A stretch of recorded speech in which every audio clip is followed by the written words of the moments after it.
What's it like to be one of the people behind two of the biggest graphic novels of all time? On this episode of the 2000 AD Thrillcast, we're talking to the artist and colorist, John Higgins.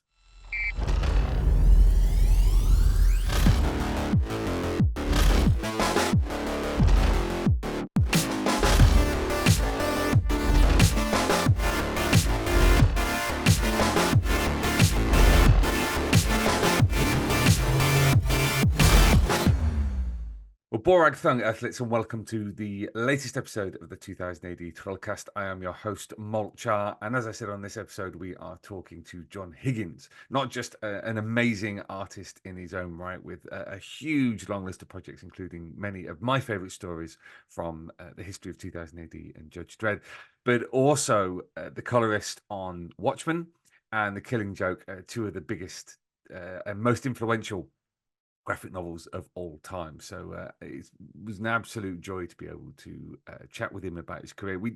I mean, you'll be able to see the episode length from the video or the podcast app, but you know, we could have kept going for a lot longer, but it was a particularly hot day and he was in his studio and he was suffering. So I didn't necessarily cover everything I wanted to do, but it was wonderful to talk to him about his early career, how he got into art, how he feels about his art. We do touch on Watchmen and The Killing Joke, you know, not just two of the most popular graphic novels of all time, but also, you know, controversy there, a lot of history, and it's great to get his perspective as somebody who was involved and has continued to be involved. You know, he wrote and drew stories for the Beyond Watchmen series a few years ago. So yeah, absolutely fantastic. Thank you for tuning in to this episode. Do make sure that you are signed up to the 2000 AD Thrill Mail. Oh dear. At 2000ad.com/newsletter. I think the heat's getting to me as well. And in forthcoming episodes of the Thrillcast, we are going to be focusing on some of the fantastic summer specials that are coming out this summer from 2000 AD.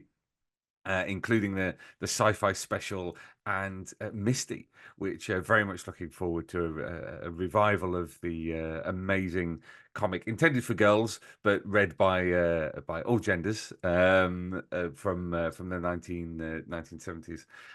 So lots to look forward to, but we're going to crack on with the chat with John Higgins, where we talked about his incredible career and what have been the events that have had the most impact on him, from being in the army through to working on Watchmen, Killing Joke, and now working on Dreadnoughts, which is where our conversation begins.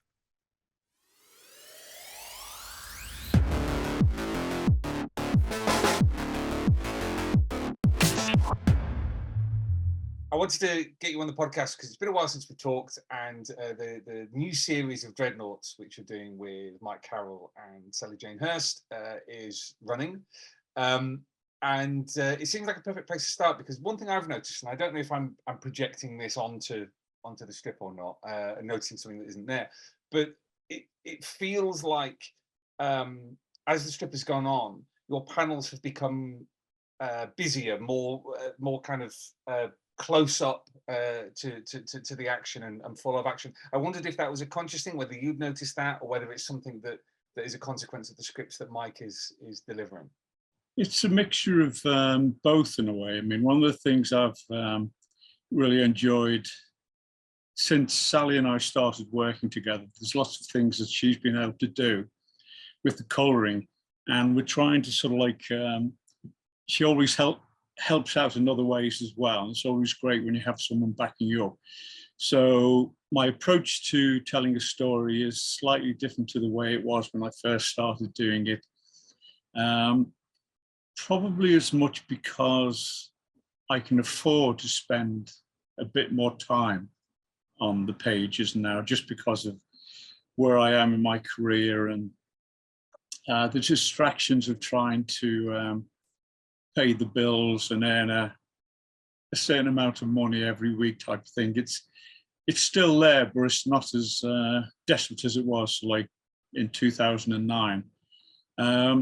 So I've always admired people like Mick McMahon and Brian Bolland and Dave Gibbons and people.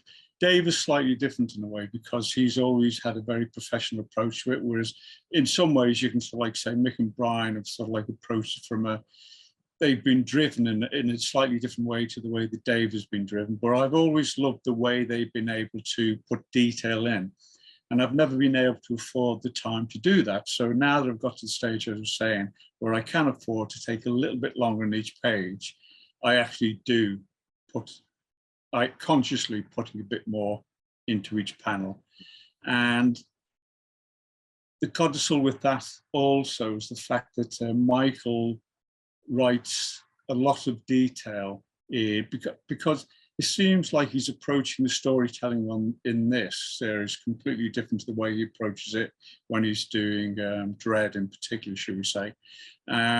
So he's trying to give, I think, we talked about it just a couple of weeks ago, he's trying to give that sort of like element of reality, which when you can go off in fantastical depictions of Megacity 1, there are ways of sort of like not doing so many buildings or not doing bloody cars with wheels, you know, and that's one of my bugbears, which we might have mentioned twice or 1,000 times when we do speak about it. I want flying cars with no wheels, and unfortunately, Michael does want to relate to society. So yes, besides the fact that I'm trying to sort of like edit down what Michael writes in the context of detail, but also because I have that little bit extra cushion, I consciously want to put that little extra detail in because we're dealing with reality. We can't sort of like, people will know, even if it's based in America, what an American town and city will look like. And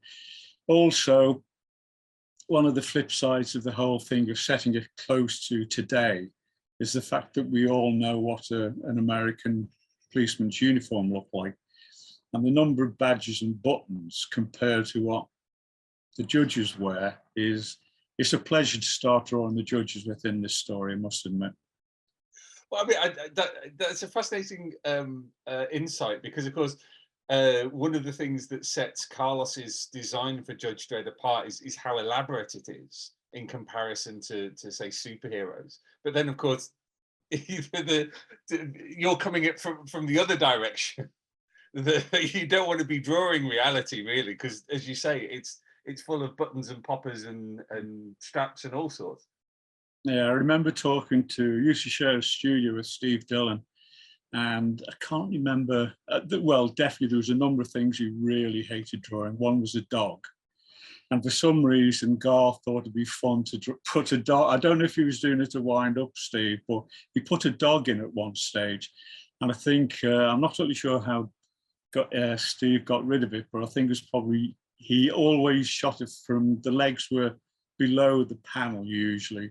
So it's little things like that that we try to avoid when it's like certainly working against deadlines, which, I mean, for me, it goes back to when you used to see the great artists from the early days of 2000 AD, like Carlos and Dave and Brian and Mick, and those guys who seem to put so much detail within 7 pages. And, you know, someone like Dave would turn it around, you know, do 7 pages more or less a week. It's just unbelievably fast. And I mean, obviously working with him on Watchmen, knowing sort of like how fast he can be, you know, and the detail he put into Watchmen, it's just really the professionalism of the early guys. I'm a fan still, and I'm a huge admirer of those guys. I mean, I find that really interesting because I remember seeing the opening spread, the Judge Dredd story, The Phantom of the Shopper, which is in the rafters of this shopping mall in Megacity 1, and it's just girders, you know, because obviously it's meant to reflect the kind of rafters of a medieval cathedral. But for you to turn around and go, oh yeah, no, those guys are detail oriented. Yeah. Yeah, it was really interesting. Where, as I say, it's like the great thing about, I'm laughing about that because someone actually, when I do go to conventions, and we have done a couple over the last couple of months, and I'm amazed how long some people have been collecting my work. And someone actually did bring in Phantom of the Opera, and it was really nice though. I feel like a completely different artist now, and I think probably my days were a lot longer in those days. You know, nowadays I sort of like I might start at sort of like, I don't know, 6:30, something like that in the morning, and I would have I should have said 6:30 p.m. and finish at 7 p.m. But anyway, no, I start quite early, and then sort of like I could go off on fantasy, so I have a snooze about 2 o'clock, and then it's like I might go to the pub early if it gets really, really hot, but I don't do any of that. But I think I did work incredibly long hours when I first started, just because of the enthusiasm and the excitement of being able to get involved in my favorite comic, which is still my favorite comic. Hard to believe after all these years, and considering I'm still working on it, it still is one of my favorite comics and still employs some of the best artists around. So I'm still a huge fan. And whenever I go to conventions and see the collection of, even if the guy's just being specifically my work, it's very satisfying. And plus the fact half the time I can't remember the sort of stuff I did all those years ago. So every now and then I do look and I think, my God, how on earth did I do that detail within that amount of time? The great thing is, because when I started work for 2000 AD, they realized they actually couldn't make a demand of the artist to turn out 7 pages a week the way they did initially. You know, IPC that initially created, and Fleetway, who initially created the weekly, they had these great artists who could turn around 7 pages a week, day in, day out, month in, month out. You know, it was just mind-blowing. But because people like Mick and Brian were starting to do incredible detail, they started doing story arcs where people could do a 6-issue story arc. So I was starting to get the benefit of that. And Phantom of the Shopper and the Chopper series, you know, there was half a dozen different artists working on different story arcs. So I think we probably did have quite a bit longer, if you wanted to spend on a page. But sometimes I do look at my early stuff and I can't believe I actually did put that much work into each page. But thank you for saying I'm actually doing it still. So, I mean, I do look at it and I do sort of like, and I still enjoy it. I think that's the bottom line. And particularly when I'm working with someone like Sally, and obviously some of the script writers that I work with are still so much fun to work with, you know. They're still trying new stuff and they're still trying to do new stuff. So working with Michael on Dreadnoughts in particular, and meeting up when we do, you know, it's that enthusiasm, sort of like hearing what Michael was trying to do in one particular scene that I might have hated doing. But, you know, when I realized why he was approaching it that way, now I will explain something to him about a certain approach. There was one particular scene in the first Terminator. The Terminator's gone into the disco and he's going to kill Sarah Connor. And there's one particular pose that he's in, which is just so chilling. It's just where he's turning around and aiming with the red light on Sarah's head, and she ducks down to pick something up. And for me, because of this new judge that Michael's introduced for this new story arc, because in a way, Glover we know about, we know who she is, we know she has some sort of backstory. But for me, the thing that I'm really enjoying about Beckett, Judge Beckett, is the fact that he's definitely in the mode, you know, the mold of the Dredds, the people who come 20, 30 years down the line, who are like more automatic about the response to dispensing justice. And Glover, in a way, is the first step of that. You know, the book of law that's what you go by. And I love the fact it's like Beckett, for me, it has that mystery. There's no explanation. He just appears and he starts dispensing judgment immediately. And I wanted to do a similar pose to the Terminator pose from the first one. And I got that in. I did explain to Michael. I'm not sure if he's seen that episode yet, but I pointed it out because I'm really, really pleased. So my reference points go back a very, very long way. And the enjoyment for me is to slip them in when I have the opportunity. And I like the fact that this Beckett, and plus the fact, I mean, I don't know if we got to this stage yet, which episode we're in, but they take his helmet off. And that's something we never, ever do, basically, you know, certainly not with Dredd in Dredd's world. And that's quite interesting. And I felt like that judge was suddenly becoming naked, you know, with his helmet off. And I just thought the approach was quite, I wanted to do lighting, so you just saw his eyes, so you didn't see the rest of his face initially. And then obviously I tried to keep him in shadow, just because, being the purist that I am, I feel judges, except for Judge Anderson, who's just beautiful, deserves to keep their face like that covered up. It just makes them more chilling. And that's the brilliant design. You know, what the Square did, you know, it just, I don't think if someone had been asked to create that sort of like costume, that sort of like uniform, I don't think a British artist would have done it in the same way that a European and Spanish artist would have done. So, and it's lasted, you know, all these years. So you got it right.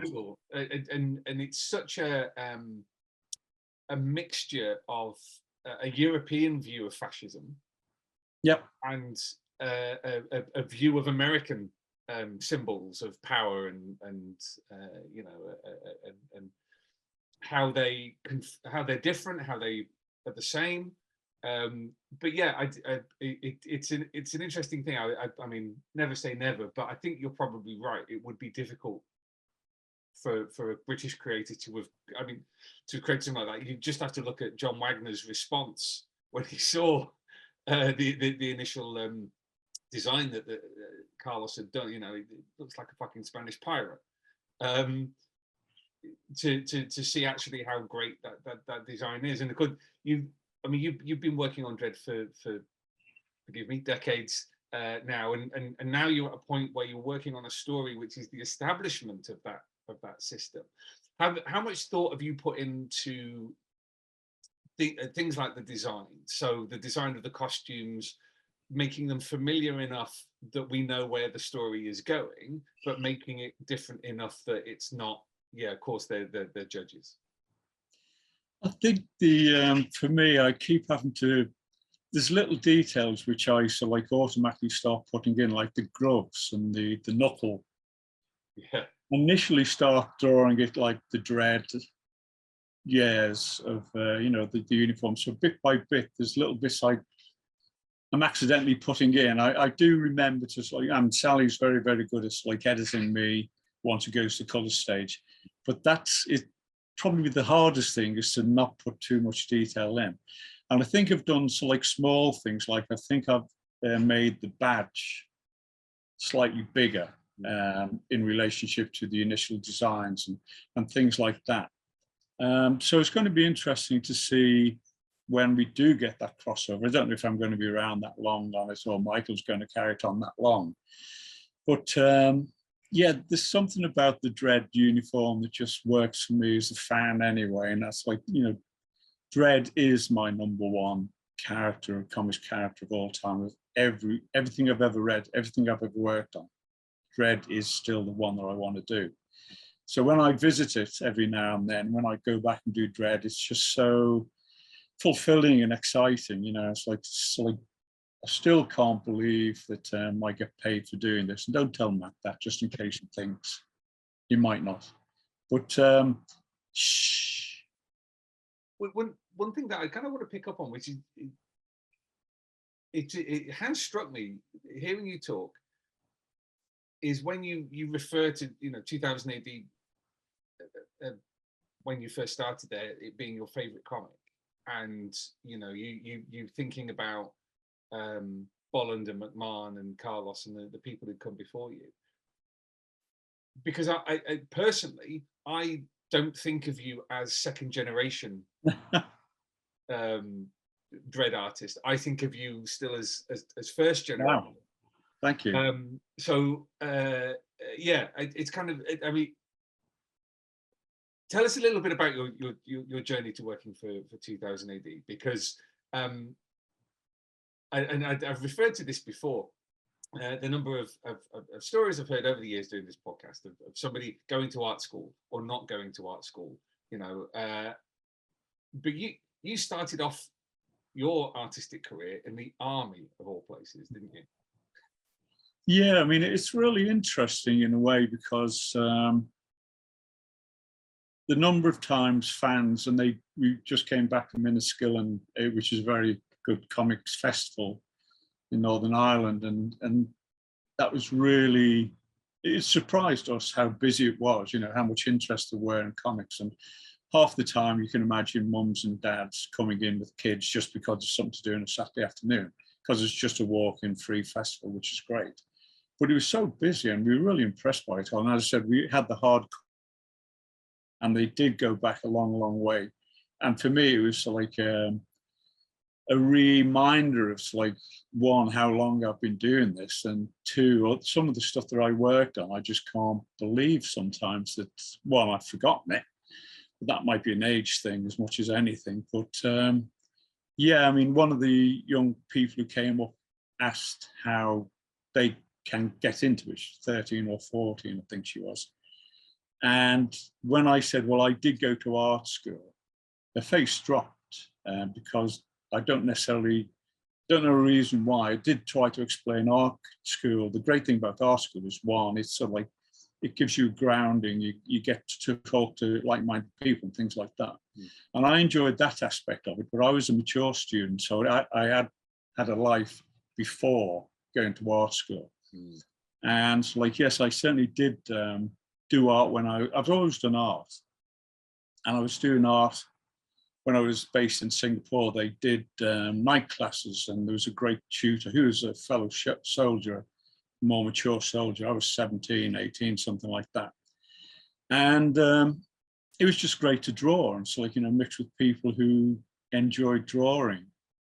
So I've always drawn, and so, like, when I left the army, so like in the early 70s, I had no idea really what I wanted to do. So going to art college seemed like a way of sort of like marking time until I could think and decide what I wanted to do. And very luckily, some of the people on my course were comics fans, and they reintroduced me to mature comics, the Richard Corbins and Greg Irons and people like that. And that was great fun. So that probably set me off in this direction. I mean, I'm a comic artist because of people reintroducing me to comics. I probably would have found them anyway because I was into science fiction. And I always intended at our college to like spend the time learning techniques that would actually carry me over as a painter of fantastic landscapes. So science fiction was always my thing, always the one that floated my boat, the thing that I always wanted to do. So I was into science fiction, and for me, the joy of sort of like leaving college and seeing 2000 AD as pure science fiction comic on the shelves in 77 was just a complete, eye-opener. I still hadn't thought I could make a living doing comics, at that particular time. And some days when I get out of bed, I still can't believe I can make a living doing comics when I see what's ahead of me on deadlines. But so when I saw 2000 AD, it was just such a joy. And so, like, I was probably issue 20 or 30, something like that. So it's certainly in the early months of 2000 AD. And at that time, they were actually had an open door policy to a certain extent. They invited fan sketches and things like that. And I sent off a couple of things. So that's basically where I got my toehold in there. And obviously Kelvin Gosnell, who was the first editor that I actually came in to see, was sort of like incredibly supportive. When you think back, when I talk to young artists now who are trying to break into the business, and they just look on the internet, and it's like, every single website for a publisher basically sort of like says, this is a list of how you approach us. Don't send us any original ideas or scripts or sketches. Don't send us artwork or anything. In those days, you could like ring up, if you sounded relatively intelligent, you said, can I come in and show my portfolio? And they usually said yes, incredibly, thinking back on it. And even when I started working for the Americans, you'd ring them up, and allowing for the time lag, which is bloody irritating when you're trying to sound intelligent to an American editor. They said, yeah, if you're over in New York, come over and see us. And, that, I don't believe that happens anymore. the whole art school or art classes in the army while you're stationed in Singapore, that's a really interesting place and time of your life to be doing things like that, because I mean you're from a, casting no aspersions, a pretty poor background in Liverpool. Was there any before you went into the army? Was there any sense that art was something that you? Funny enough, it's something I did find out. My uncle, who was a pilot in the RAF, before the war, he was actually a very. I didn't find this out until, well, I was about 14 or 15, but he was actually a very good cartoonist. And so my interest in comics, or, well, only by reading them, in those days when I was a teen, early teens, in my early teens before I joined the army, I loved what I could see in the American comics, because we were based, Liverpool was obviously a port, and in those days it was a very, very popular, successful port, and we used to get ships coming over from New York, America. And weirdly enough, when they went over with one cargo, sometimes they might come back empty or half filled with something else. But a lot of the times the ballast would be magazines, American magazines. So there's actually a thriving American comic scene in Liverpool at that particular time, probably before anywhere else in the country. And I always hate telling this story because I think I could have retired early and become a millionaire, but I had number one of most of Marvel number ones, you know, the Fantastic Four number one, all of the first Hulks before it became the Hulk number one. It was in Strange Tales or something like that. And I got them all. So I could have, if I'd have kept them, I could have sold them now for millions probably. But yeah, it turned out that my uncle was a very fine cartoonist before the war intervened and spoiled it for a lot of people. And I think he got the opportunity. Sadly, you know, when you're a kid, you tend not to really think of the good question to ask. But he had an opportunity to, I think, work in Al Cap's studio in America, wow. Little Abner.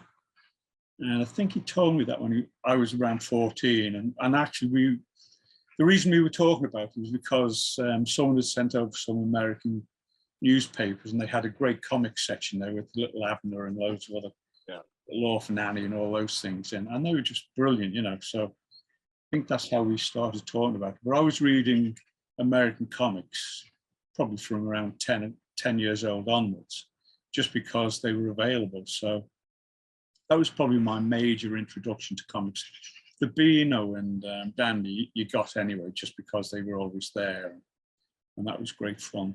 And then whatever sort of like IPC or Fleetway used to produce was another thing you picked up whenever you could. I mean, most kids nowadays obviously don't have that, the boredom factor maybe that we had. You know, if we got bored, we went out and bought a comic or something. Now, if you get, well, you don't get bored, you go online. But, you know, if ever you see kids, like some of the kids at the last comic convention, the last couple of comic conventions, would come in with the dads and the mum, the parents would be fans. But as soon as the kids see you drawing something, Dredd or Spider-Man or whatever, then their mind starts like whirling, you know, and they think, you know, someone actually, an artist produces this as a real person, and their enthusiasm just lights up, you know. I'm sure, unfortunately, once they go home and they get the iPad out again, it probably goes out the other ear. But, you know, if there's any way we can sort of like, you know, just get kids interested in comics for a couple of hours a week, we'd all die happy, I suppose, and rich. I mean, that's something that's come through in a lot of the interviews that I've done, that the kind of light bulb moment for a lot of artists, and predominantly artists, is realizing that somebody makes this thing, that it just doesn't appear out of the ether, that it's somebody who sits down and draws a comic, and that is a potential career that they may pursue. It's I guess it's probably less so now, well, in the age of when credit boxes finally came in, that you could see names, but they still remain abstract, I guess, until you kind of necessarily are able to connect it. Because when you were a kid, I mean, as you say, I guess kind of comics were it by and large. Because I mean, growing up in the 50s and 60s, what were your options beyond buying a comic? You know, I was wide open. So, like I'd say, in those days, I remember talking to Phil Gascoigne, who was one of the great golden age British artists. And he was like, he first started working after the war in a studio, and he did backgrounds. He did trees and sort of like houses and cityscapes. And then he got onto the foreground and so on and so forth. You know, it was they actually had almost like an apprenticeship. So there was so much being produced in the 50s and 60s.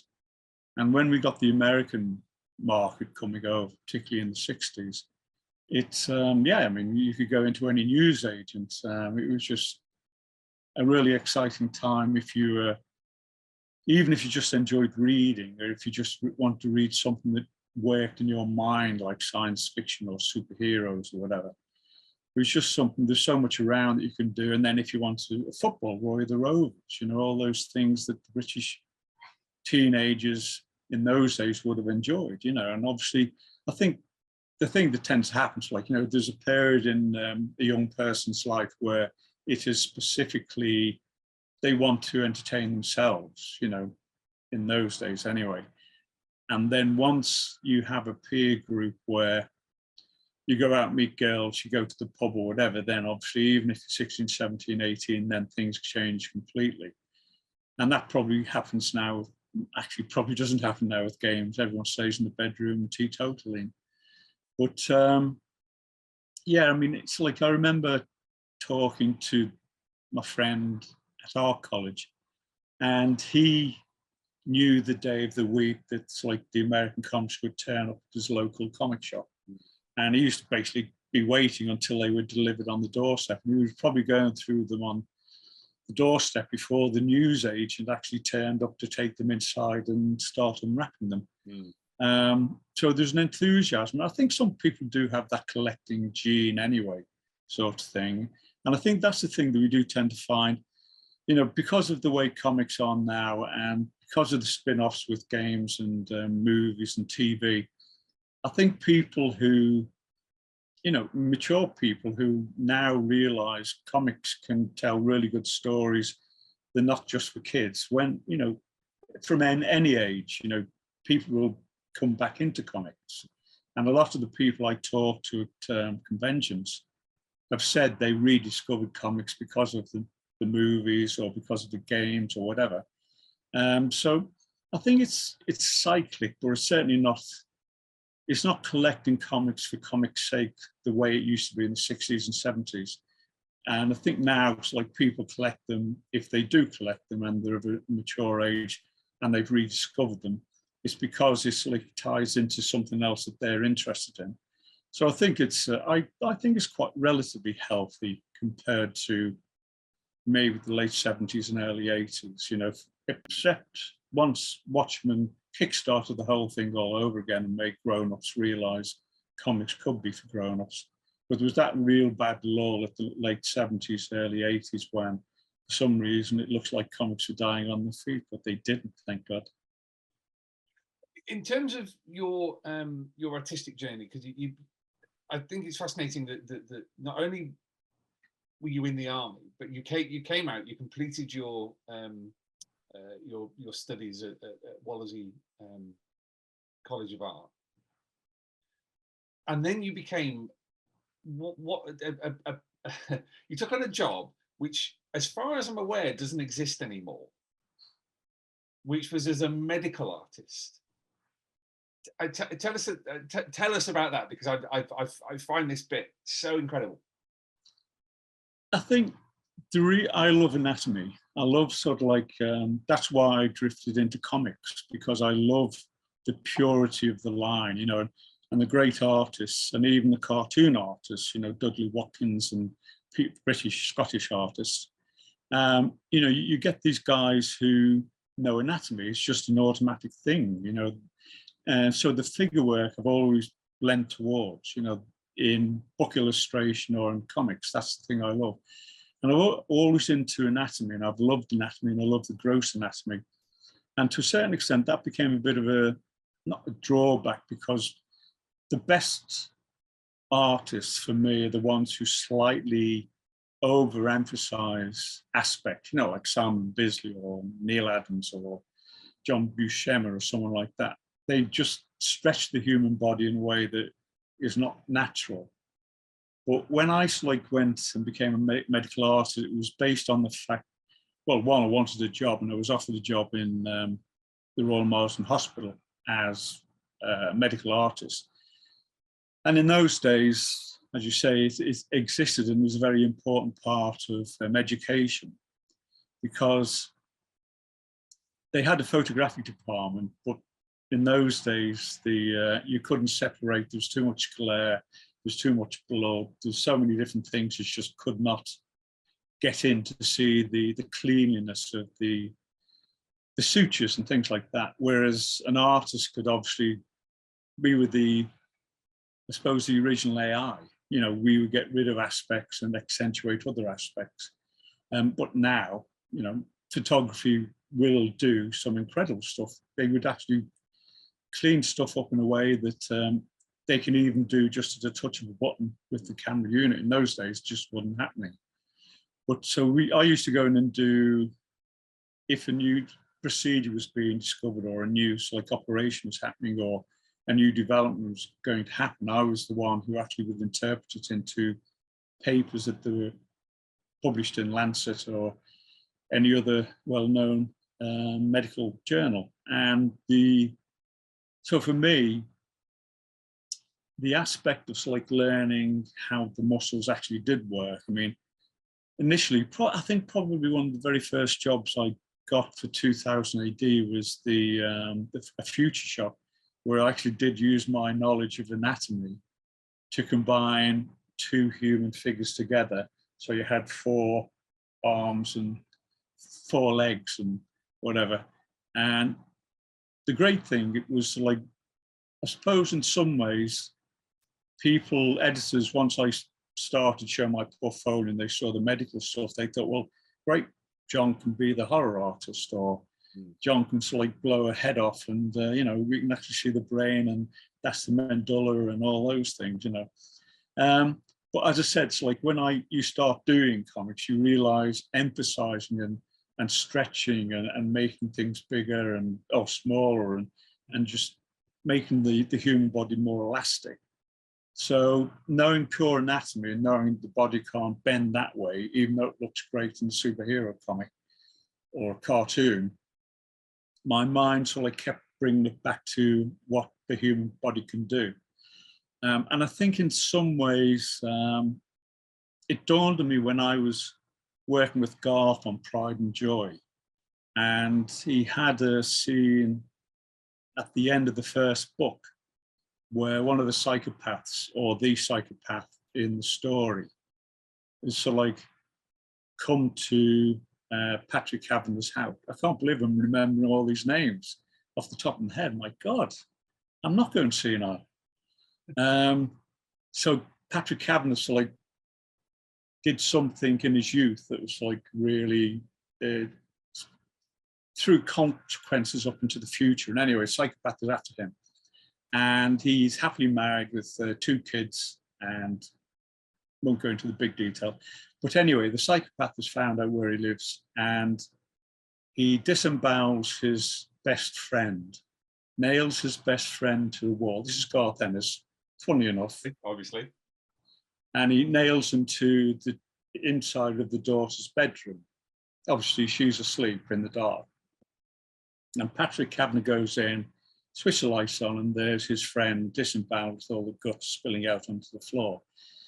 And I remember, I'm going to have fun with this because I'll actually do all the detail and actually how far it would hang, and I worked this all out.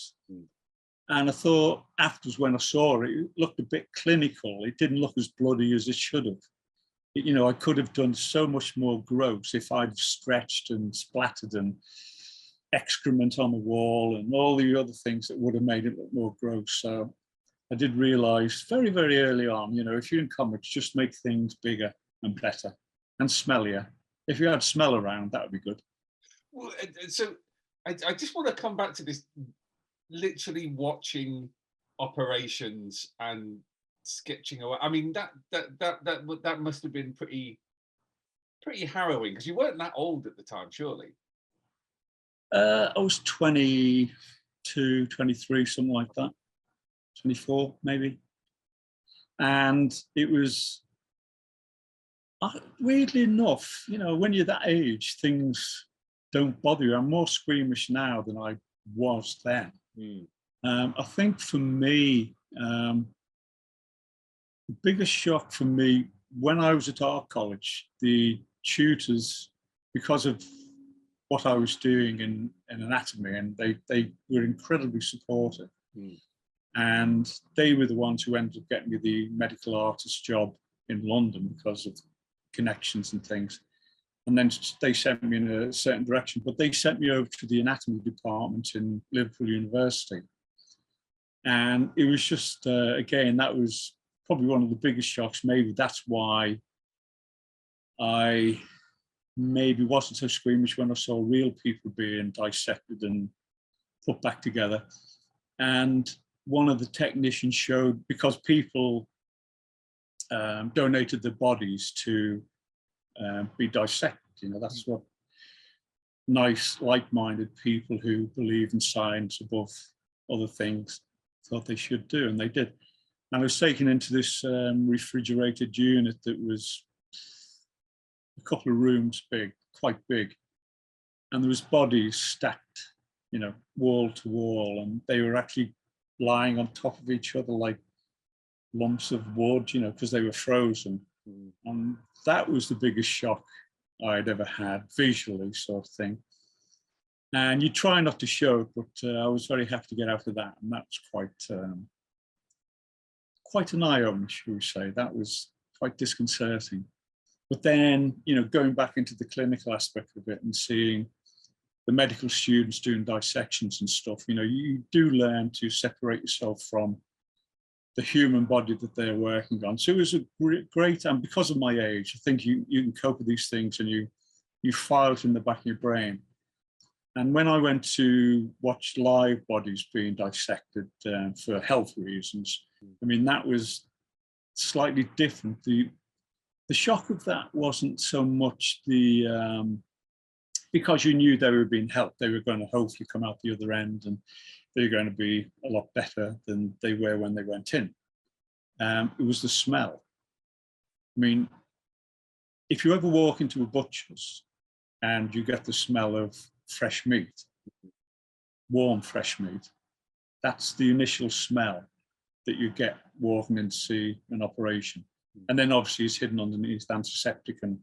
But that made me feel, before anything else, about mortality, made me think about mortality. I don't know why.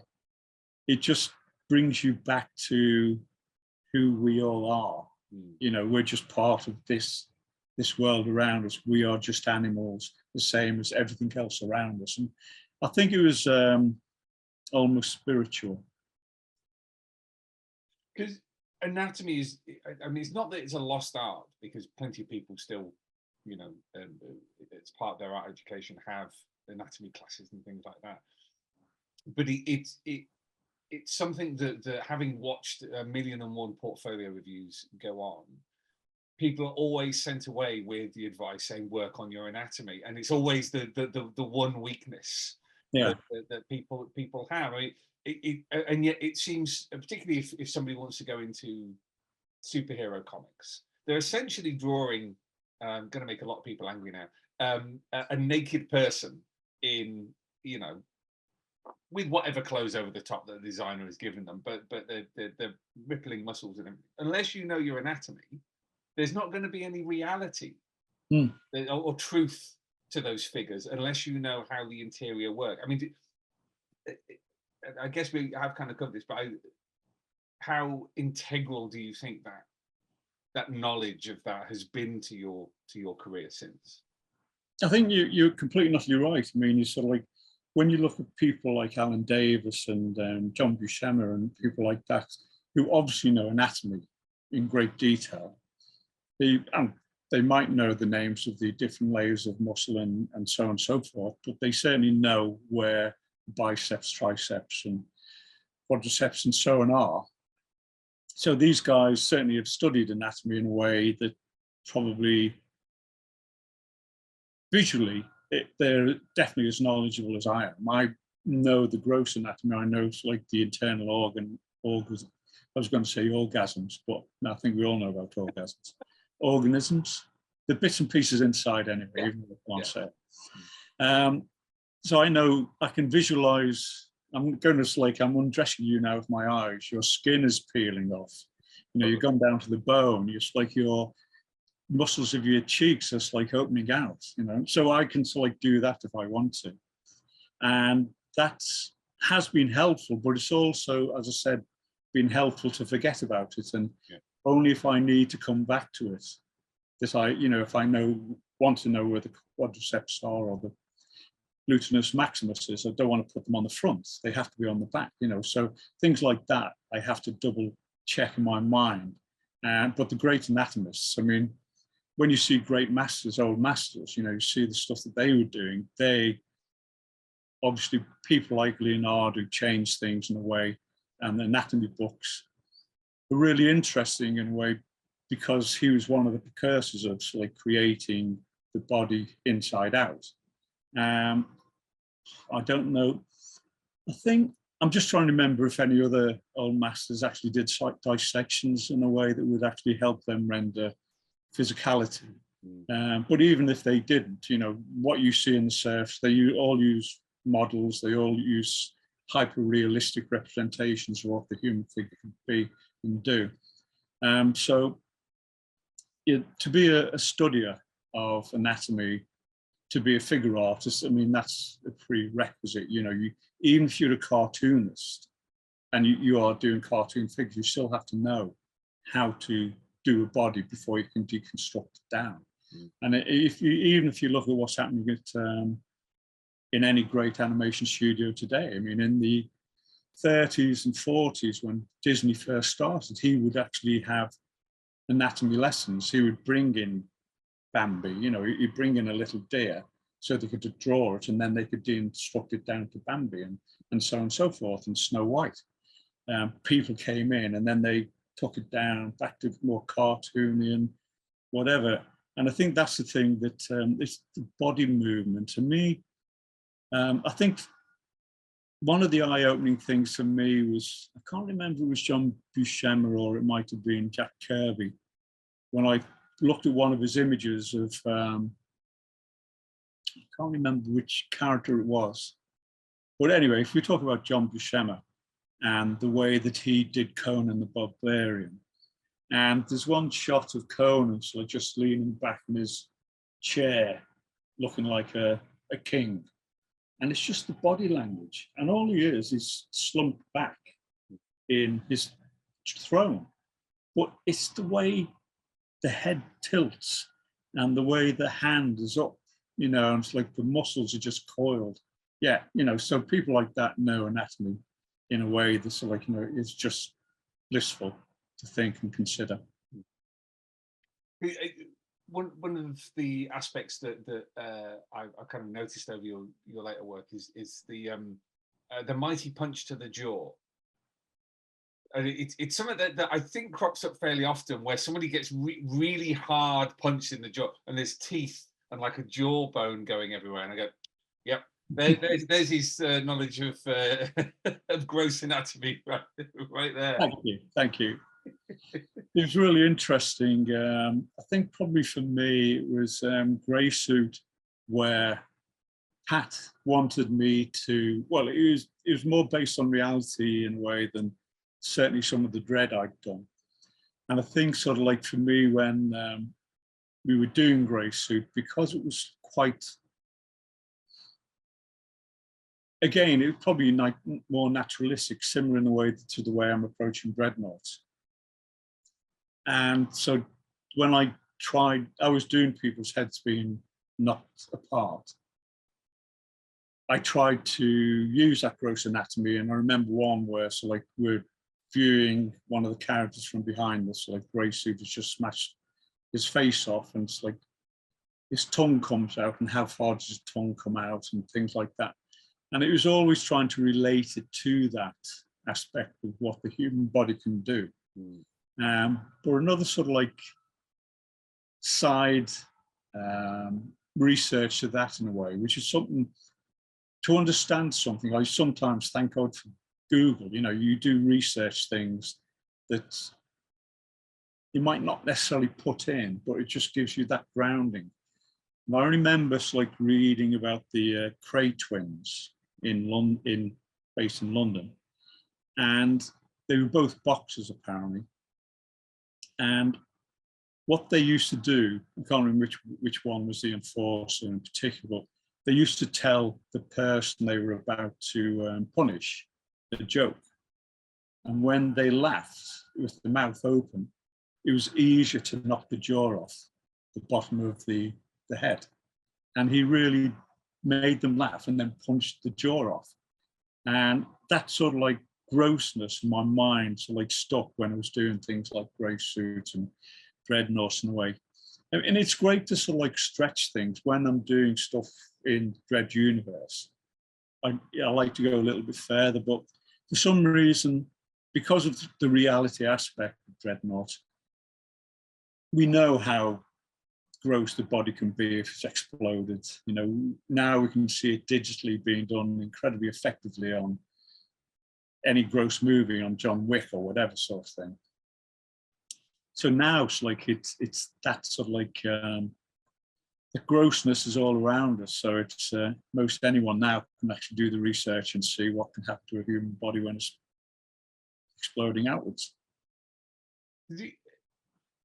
One point you made earlier was the editors saw the stuff that you could do and immediately went, well, here's a horror artist.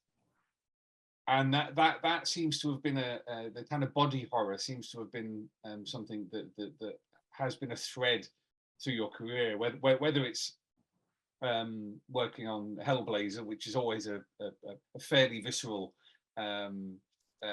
strip anyway, but all the way through to Razorjack, which was the horror series that you did, and the contemporary stuff where you're getting this kind of craze-like level of violence.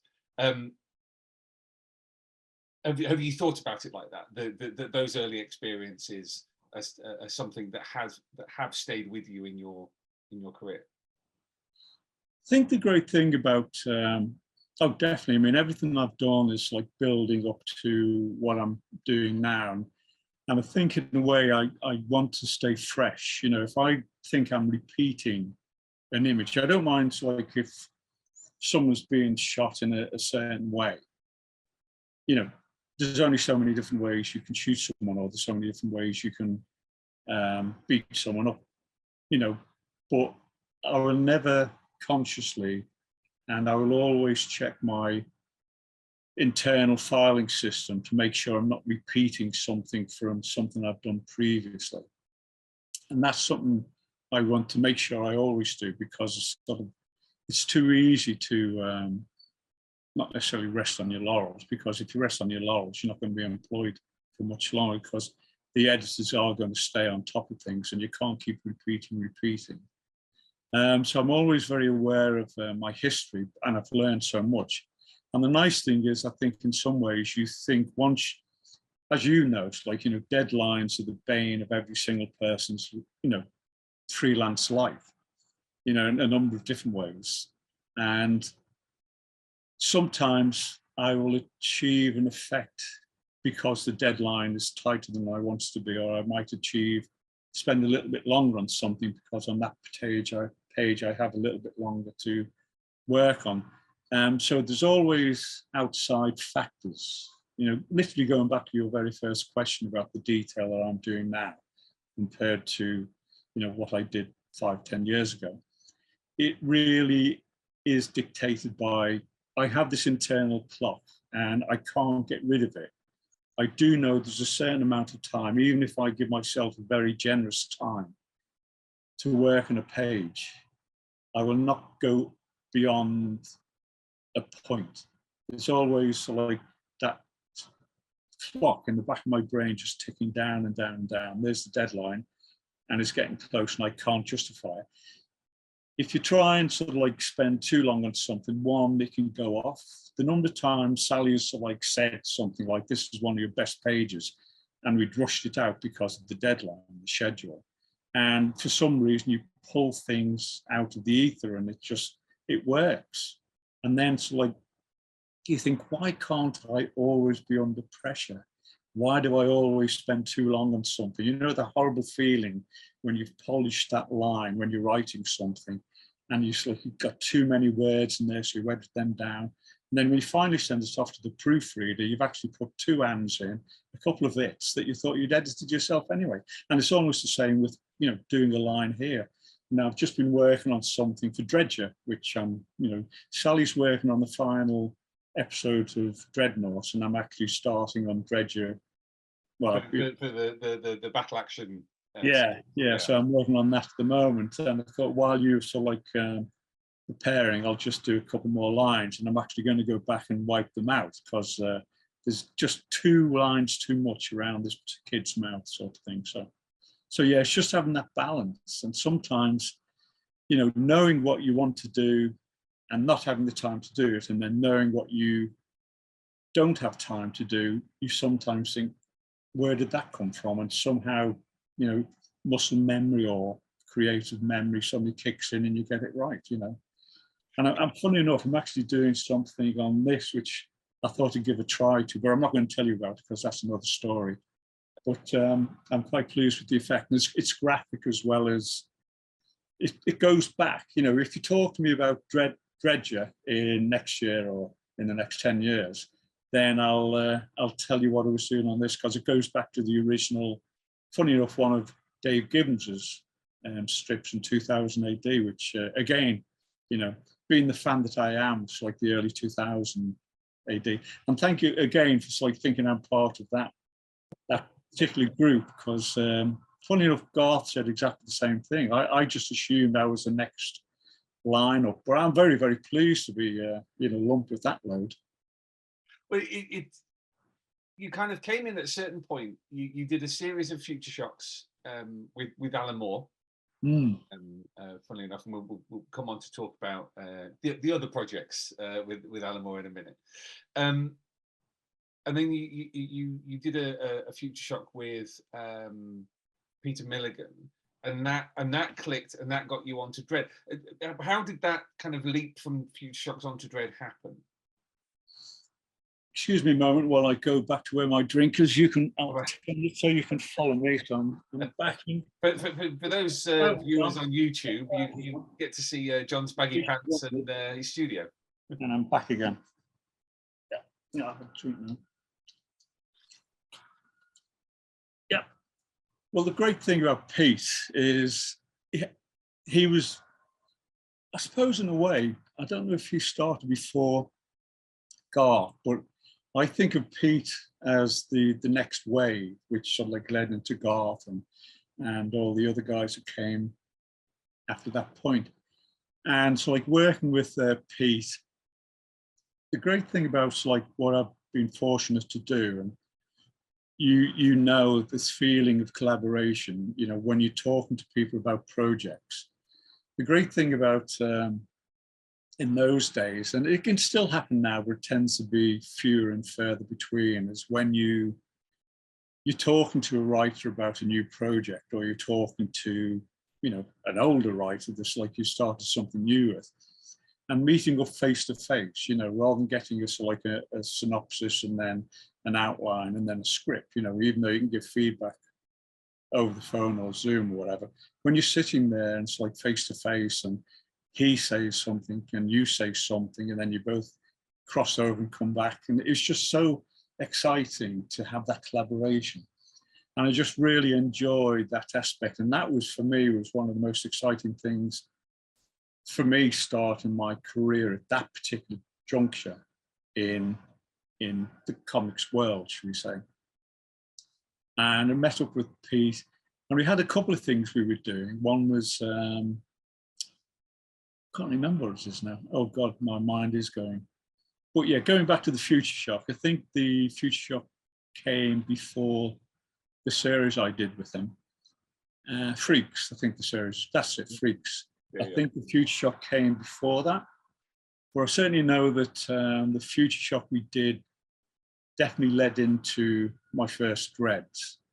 And again, going back to sort of like being able to pop in with the artwork and sort of like, you know, talk to Steve McManus and talk to sort of like, you know, whoever else was in the studio or in the offices at that particular time. And then you usually go out and have a beer, you know, it's just sort of like you became friends as well as working colleagues. And so like Steve was looking, and I actually did intentionally do the cab driver with a big chin, so like to maybe just engender some interest in Steve's mind.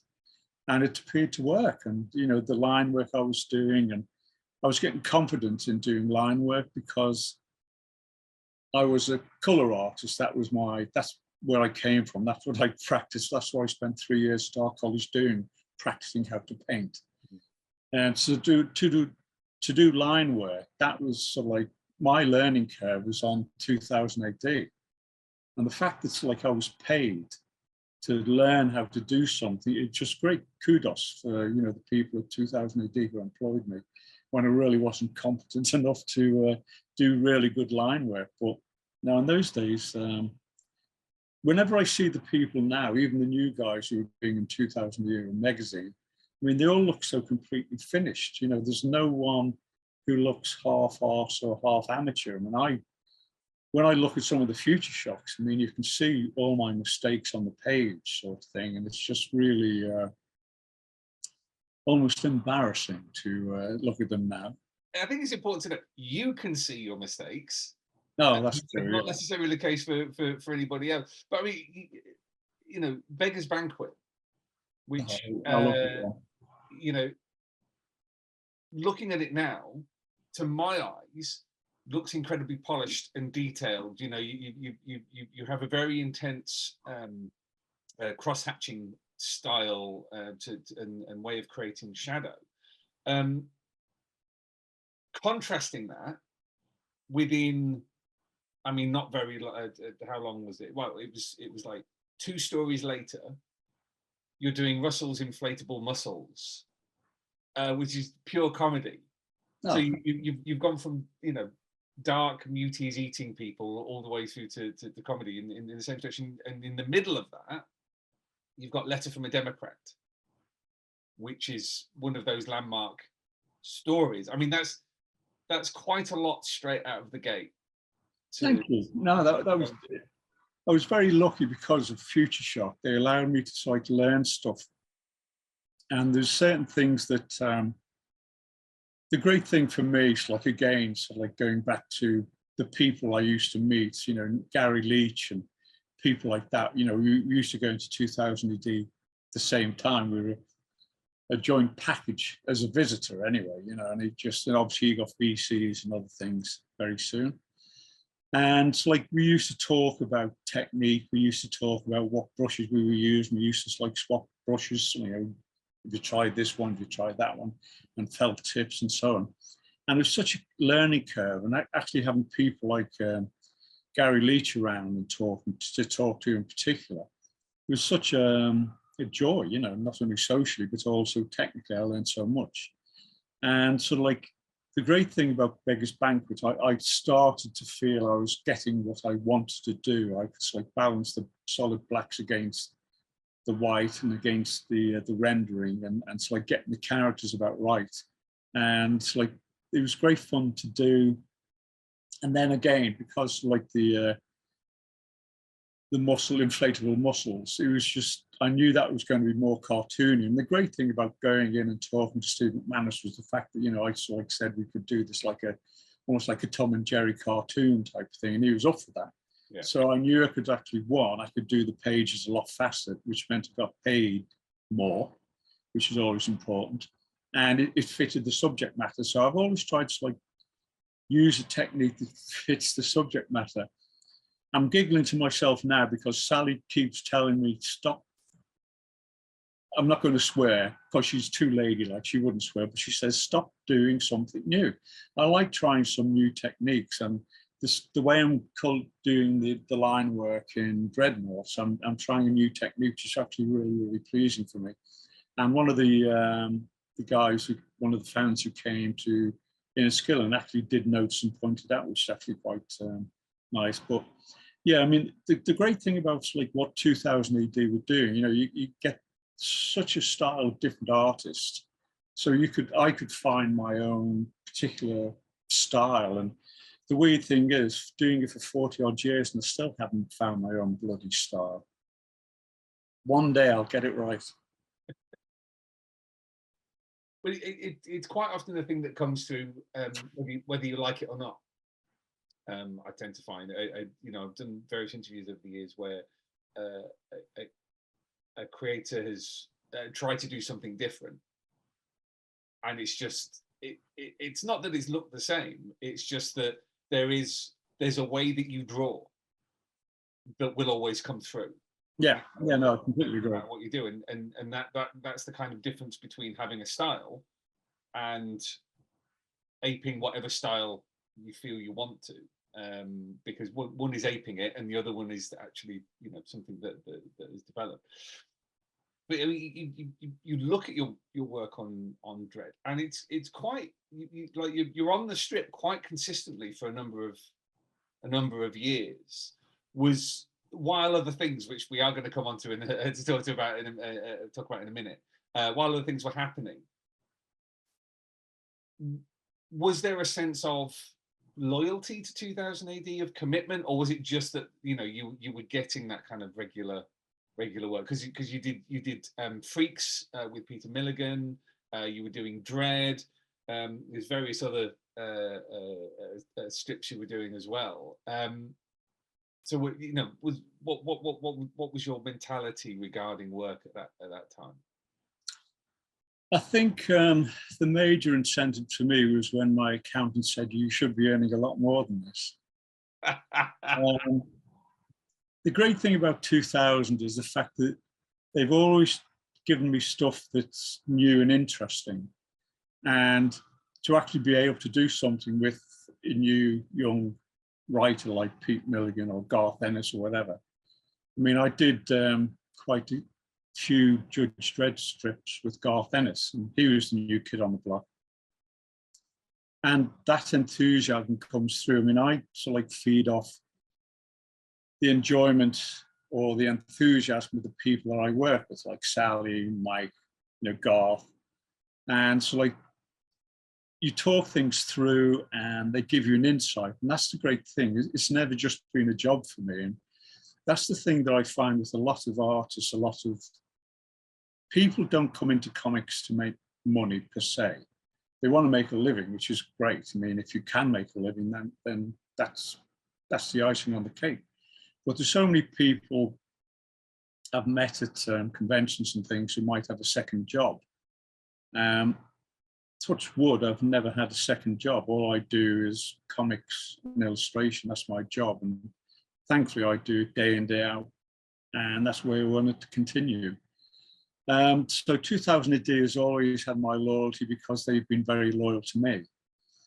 And it was the same with DC, if you don't mind me going off piece a bit there. If a company shows me loyalty, then one, it's usually because you have a working relationship with the editors. Marvel UK gave me loyalty, and as I said, DC Comics gave me loyalty. And it's only in the last X amount of years when things change, and for one reason or another, you know, things haven't necessarily improved in some publishers in a way that's sort of like you might hope. you know, and the loyalty tends to, except for 2000 AD, the loyalty has been dissipated by changes, should we say. And it's like a lot of the times, I don't want to get political, but when you get money coming in from the movies and, you know, the big parent company, Disney or Warner Brothers or whatever, then the dictates are completely different. And when it all filters down to the people who actually make the decisions, who employ X, Y, Z, which artist or which writer, and that has changed in some of these bigger companies. When I was working for 2000 AD, when I was working for DC, when I was working in Marvel UK, it was the same hardcore of, you know, they were publishers first and foremost.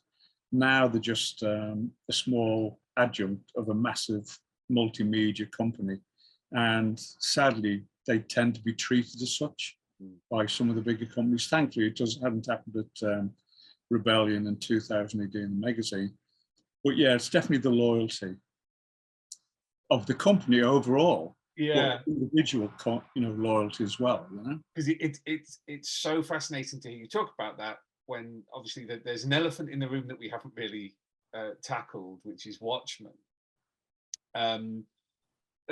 We'll talk about the practical aspects, the history of it first and foremost, because you did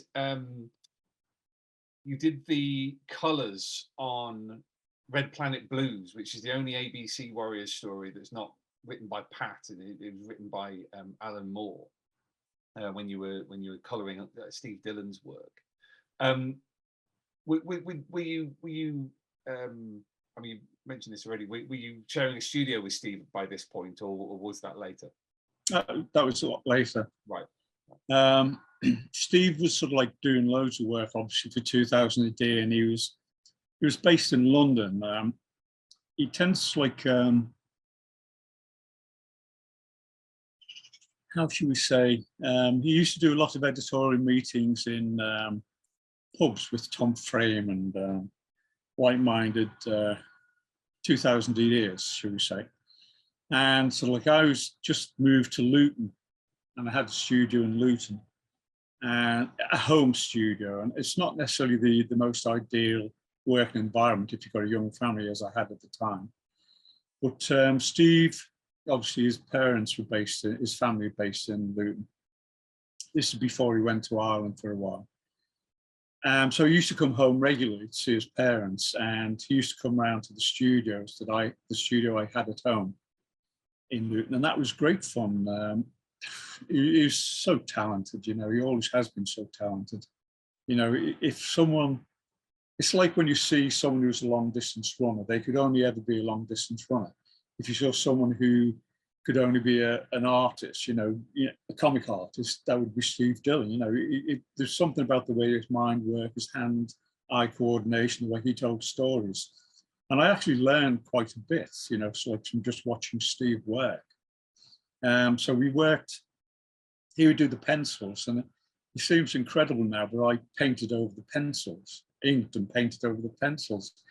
And the idea of like not having two separate boards is just, you know, now when you think of Photoshop and everything else, it just seems unbelievable. If I'd have fucked up, that would have been a fuck up. But, you know, working with Steve was great fun in so many different ways. Yeah, it was a really good memory. And then about probably 8 years later, we got the studio together I had a home studio, and then it became not necessarily distracting, but, you know, you could only keep the enthusiasm going so long. You know, home working is, as we probably found out, and everyone found out during the pandemic, it works up to a point, but, you know, you need to have input from everyone else, and that works when you have a good studio, which we did in Luton. And then Steve and I, I'm not sure we did lots of crossover things. It was really fun in that studio. But yeah, the ABC Warriors job was just brilliant, and I learned so much. And you probably might mention, but now the Steve Dillon exhibition is traveling around quite regularly, and I saw it for the first time in about 20, 30 years, actually. No, probably since I did it. Just the other week, they brought us over to Enniskillen. They're doing a traveling exhibition of Steve's work, and it just remind you, you know, when you see something printed on a page, you think, yeah, that looks good. That's exactly what you want to see. But when you see the original artwork, it is mind-blowing. You know, not only the ABC Warriors thing we did, but also his dreads, you know, and the early stuff he did. It was just, you see the originals, incredible. Really, definitely worth searching out them. Because was that the job that brought you to working on Watchmen? Was that the thing that kind of? It was just around that time. Right. Yeah. Because you hadn't done any other colouring work that I'm aware of around that time. It was. I think it probably was Steve that really started me off colouring for other people. I think he tried it on one when they were just starting to do full colour covers for 2000 AD, maybe, or maybe it was Marvel UK. We were doing the crossover between different companies then. Sure. It was a very healthy comic scene in those days, a homegrown comic scene. And so we'd done a couple of things together, and it paid me quite well, just the way it worked out. And I think Marvel UK initially was the one who sort of like started putting me with other artists.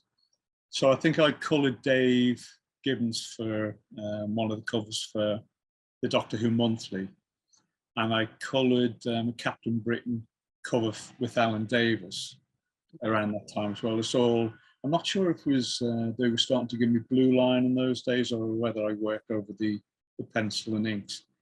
But that was a great way to well, it's just an adjunct to what I was doing anyway.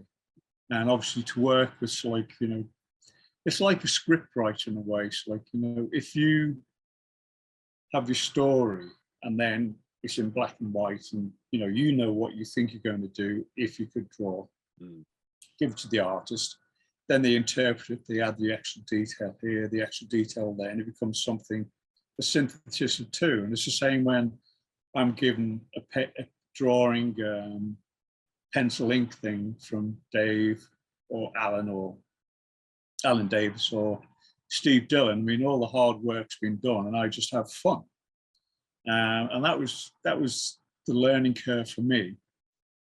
And one of the things that's like, it was around that time, it's like 84, 85. So Dave knew he was doing colouring.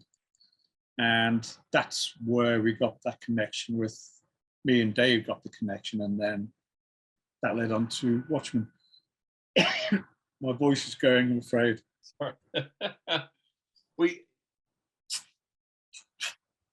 When the call came, when it was like, oh, we'd like you to colour this, did you have any inkling about the process? And obviously, you knew Dave, you'd worked with Alan. What were your kind of early memories of that process? Was it just you got the artwork and you did the job, or had you discussed this with Dave? No, it's just brilliant. It's going back to something I keep banging on about, even throughout this whole interview, but also every time I talk to people, is the collaboration. It's always been the collaboration. When I found out, part of the enjoyment, a major part of the enjoyment of working comics was the collaboration between the script writer, pencil inker, colorist, you know, when I did American comics. The problem, not a problem, but like the thing the British artists tend to be was all round, you know, artists, they could do the pencils, inks, and in my case, the color. So it became, when you started talking to the pencil and inker Dave and Alan, the writer, I mean, even sort of like in those days, Alan used to come down quite regularly, Alan Moore used to come down quite regularly to the comic marts in Westminster. So we talk about things there. And in the early days, before he stopped coming to conventions, we used to meet at conventions. And it's just sort of like, so right from the very first meeting, I mean, I was involved all the way down the line. I mean, obviously, they were talking about colour even before they put pen to paper. So Alan knew he wanted to approach it in a completely different way. Dave knew he wanted to approach it in a completely different way to American style comics. He wanted someone who could do it in a European style. So that was definitely up in their minds all along. 99% of the time, I was just sitting there listening to two comics geniuses talk about how to do comics, because they both just come. I don't think anyone argued about the fact that they were peaking at that time, sort of thing, the pair of them. So to listen to them talk about what they wanted to do and the detail that they did go to, it was just mind-blowing and an educational game. So yeah, we talked about it very, very early on. And yeah, again, I learned a lot from those guys. What Dave was doing with Watchmen was so multi-layered. You had the foreground, you had the middle ground, you had the background. Sometimes you had even more kind of areas than that in a single panel. How did you, as a colorist, approach that? Was it something that you kind of had to go away and work on, or did they have very clear ideas about how they wanted the coloring to work? No, that's a great thing. So like they had some ideas. I mean, he particularly wanted the when Rorschach goes to Morlock's apartment the first time when he's old, dying of cancer. He wanted the flashing neon sign outside the window, and he didn't know what colours he wanted, but he knew he wanted the light, the dark, the light, the dark, the light, the dark to punctuate the conversation. So that was left up to me. I think he might have wanted red and yellow, but then I had to find out what a dark, neutral color would be for myself and them. And so even though he had an idea for one scene, and he knew he wanted, so like, say the sugar wrappers, this like Rorschach puts in his pocket in the first scene with Dan Dryberg in his kitchen, going to be dropped in issue 11 when they were in the Antarctic. Again, he knew he wanted the same color reference, but because it was so clear anyway, to a certain extent, I mean, Dave, it would have been obvious what it was, but, so I had to bear in mind these. There's no specification about what color it had to be, but I had to bear in mind if it was going to be in a warm kitchen, it's like type of warmth, then, and stand out, so you could see him putting them in his pocket. And then when he goes to cool colors of the Antarctic, then I had to sort of like make sure it wasn't going to be too jarring. Maybe if it was, it wouldn't make any difference. I'm overthinking things.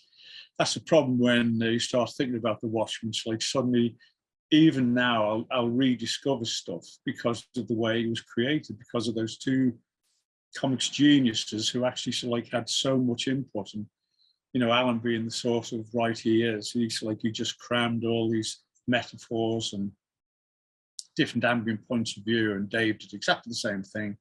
And I hoped I sort of carried it through with the colouring. But, so I did know there's certain ways I had to approach the colour, but they never specified. So I had to make sure I had to, whatever they gave me that was specific, I had to make sure I could relate to everything else that happened around. So it was definitely a labour of love. And so, to work with those guys was just, even now I can't believe, what we all achieved. So, were you prepared for its impact? Did you think it was going to have the impact that it has had? No, I don't think any of us had any idea. I mean, even Dave and Alan just thought it was another job. As you know, sort of like Alan went on he was writing Killing Joke. That's like, I think it was around episode 10. No, I think he finished Killing Joke around episode 10. So he's been writing it for a while, and he was probably doing other stuff. I mean, that's the thing about writers, is the fact they can do half a dozen different things at the same time, whereas artists tend just to have to do one thing for a year, and then, luckily it can be as successful as Watchmen.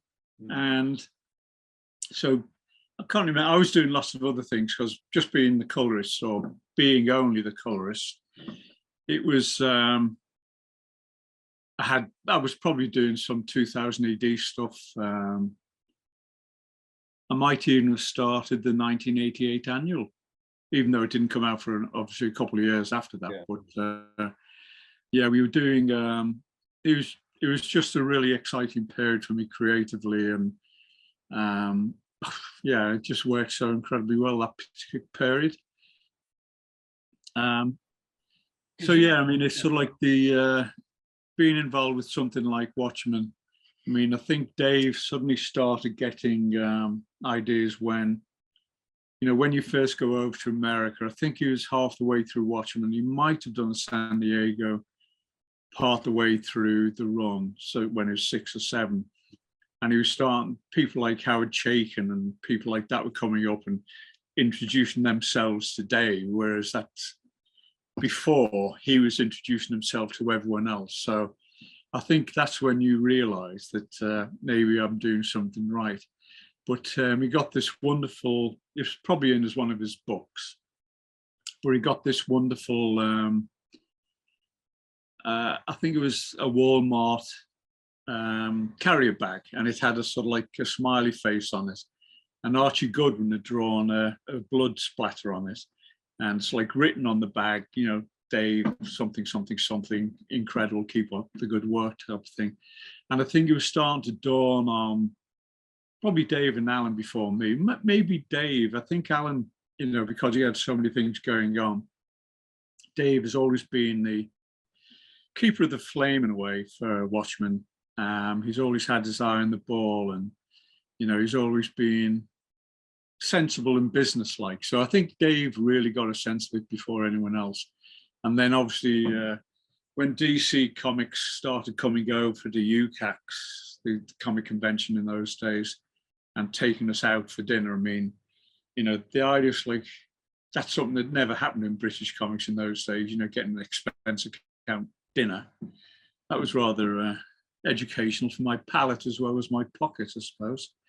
But yeah, no, it took, it certainly wasn't the first thing we expected. You know, it's comics, for God's sake, you know, that it's not going to be noticed by anyone else except your contemporaries and the people who employ you. But then it was in Sunday Times and, you know, the mainstream newspapers, you know, and it's getting reviewed positively. It was just, yeah, it made us think maybe we made a good choice getting into comics in those days. So,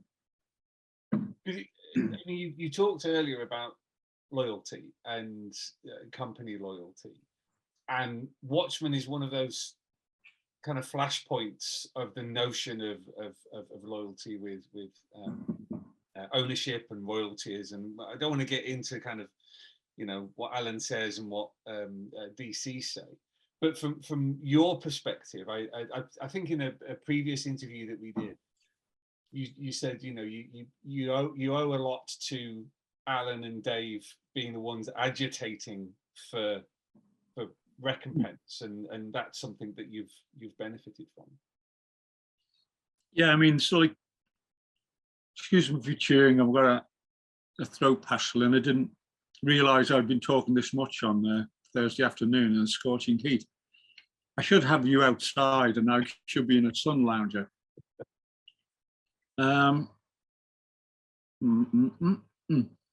Swallow. Yeah, the great thing about sort of like, again, it's a generalization, but I found sort of like there's something with British creators that there's a certain sort of loyalty that I don't necessarily think you would get in another environment, you say. It's, you know, obviously people are people, they are whoever they are.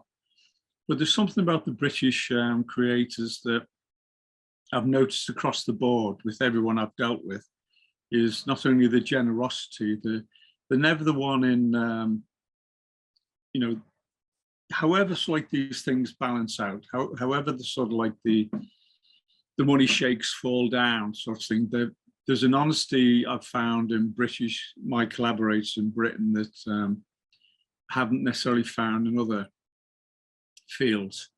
So yeah, Dave and Alan have always been incredibly loyal and always made sure I've shared in it somehow. I think because it was a company job, allowing for the fact that copyright is theirs, and they've only licenses to DC for seems like perpetuity. I think there's an idea that's like, three creators stand together, and that's a lot of that was talked about at the time with lots of other creators. And Dave Sim was someone who got in touch with Dave Gibbons and Alan, I think, because around that time, and obviously Frank Miller was someone else who was starting to do stuff for Dark Horse in particular, and you're starting to get more open-ended deals from the big companies. And it's like DC, for all the failings, have always been one of the most generous in the context of contracts and things. And I know it's like, you're right, we're not going to go into the details because it's not the time or the place. And, I don't know the full ins and outs of lots of contracts, but things were done by DC that I felt were very generous and very open. And no matter what the individual creators might have been treated by, because I was a junior partner, I really wasn't involved in that aspect of it. I trusted Dave and Alan to do the thing that they wanted to do for themselves, and whatever the spin-off was for me would end up being good for me, because I was just a non-entity in those days. I was just starting to achieve something. They were the name guys. They were the guys who were signing the contract. I was still work for hire. But they've never been anything other than generous with me. And DC, again, for all the failings, have never been anything other than honest and generous with me as well. So I've got nothing but good feelings for working with, funny enough, all the companies I've worked with. I've never expected to be treated in any other way than like a professional who does a job and gets paid for doing it. When you go into like the rights issue, I've not really had that. I've not been in that position, but I've learned from other people's choices when it came to copyrights and contracts. So I've never really stepped on a slippery slope in any way when it comes with companies. I probably would have liked to have been given the opportunity to step on that slippery slope, and I would have been living in a very big house with air conditioning. But there's complete and utterly 100% positive about Dave and Alan and working with them all those years ago, and work with them both subsequently. And again, completely and utterly likable, honest people who I trust implicitly. And DC has treated me incredibly well over the years as well. Yeah, because you came back to Watchmen as a writer artist on the before Watchmen series. What was that like? Excuse me, my sweets got stuck in my teeth. That's better. My dentist is going to have a word with you, I think.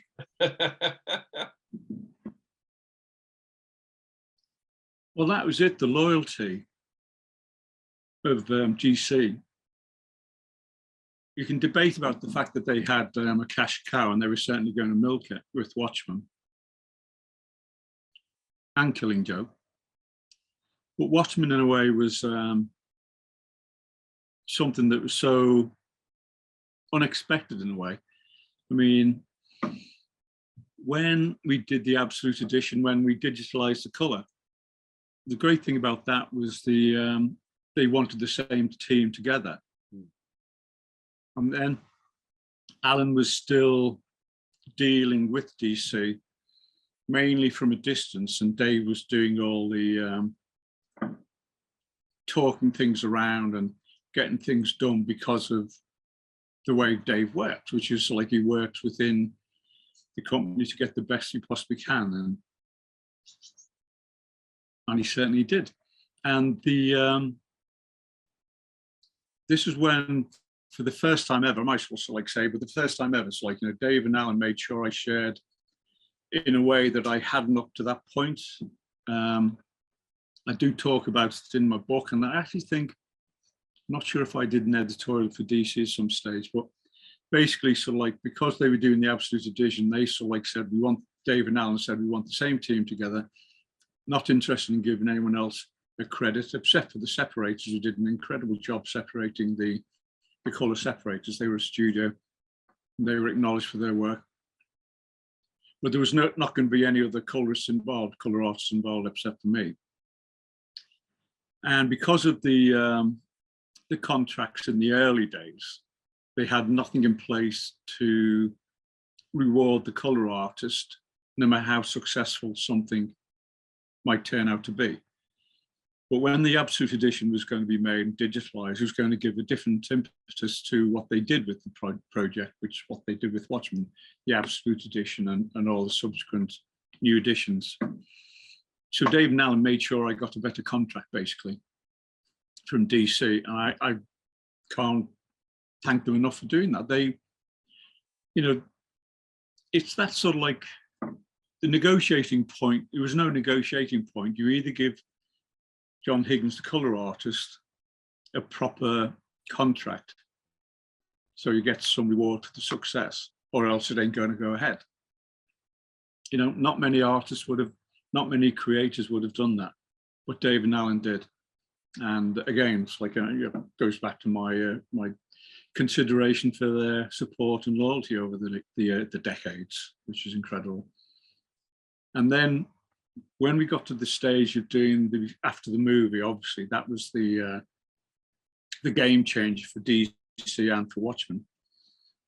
And so when we talked about it, I think it was the final straw, which was on top of the final straw, which is on top of the final straw in Alan's back. But he definitely didn't want anything to do with before Watchmen. And Dave wasn't interested in being involved creatively, but he was there as an advisor and a behind the scenes type of, I know, archivist, you know, it's like protecting the legacy of Watchmen. And they wanted, I suppose, one original creator to be involved. So they asked me to be involved. And I was very, very happy to. I mean, the only negative for me, and it's only a minor negative, I wish it would be Tales of the Black Freighter. I'm a purist, you know, allowing for whatever real purist fans might say, who didn't want anything subsequent to Watchmen. They felt it was just a perfect little entity in its own way and should never be played with by anyone else. I thought what they did before Watchmen was valid. But if I spoke to Dave about it, and I said, if he had a problem with me being involved, I wouldn't be involved. But he didn't have a problem. He said, we're freelancers. You know, I'd be stupid not to go with it. And I went with it, and I really enjoyed it. It was just great fun. And we, Dan DiDeo was one of the guys who was a driving force behind lots of things that were happening at that particular time. And again, so like, you know, the way that he was treated subsequently by DC, I think, is shabby, but that's a different avenue of conversation. But dealing with the people who worked, the editors and everyone else who worked on before Watchmen, it was just a pleasure, you know. It's like I did some of my best work on that. And I think for me, it was great fun because being involved in this in a way that sort of like I was allowed to tell a story, I suppose, because when I took over the writing from the original writer, I had the opportunity to be involved in a way that sort of like maybe the original writer might not necessarily have seen a direction that I thought was valid to go in. So I was adding little Easter eggs all the way down the line with the art. And I thought I added some Easter eggs when I took over the scripting as well. And I think in a way, it's easier for a British creator who's worked for 2000 AD to actually do that very short, sharp storytelling with a hangover, cliffhanger. And I think I'd probably, because of the experience of working for 2000 AD with those sort of like 7-page turnarounds, I found it probably easier to get involved in doing that cliffhanger ending quite regularly. So I did enjoy that. It was great fun. So I want to move on to the big project that came after Watchmen, which of course is the other of the two great kind of Alan Moore pillars of that particular period, Killing Joke, where you're colouring Brian Bolland, but you were brought in on that project for a different reason to Watchmen. Do you want to explain a little bit about how that happened? Well, the great thing about again, it's a group of people, obviously started 2000 AD, and we all knew each other, and sort of like everyone knows that Brian has a very time-consuming technique, incredible detail, incredible depictions of character, and he's just a stunning artist. But obviously, you can't do that to a deadline that's sometimes dictated to you outside of what you originally started with.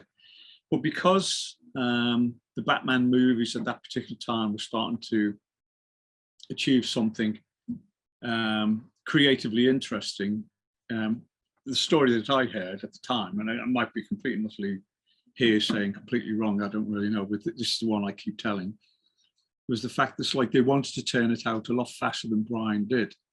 And he was the one, he actually did want to do the whole thing himself. He wanted to do the colouring, all the black line. I can't remember how many years he took to do the whole 60 pages, but it was a lot longer than they'd expected.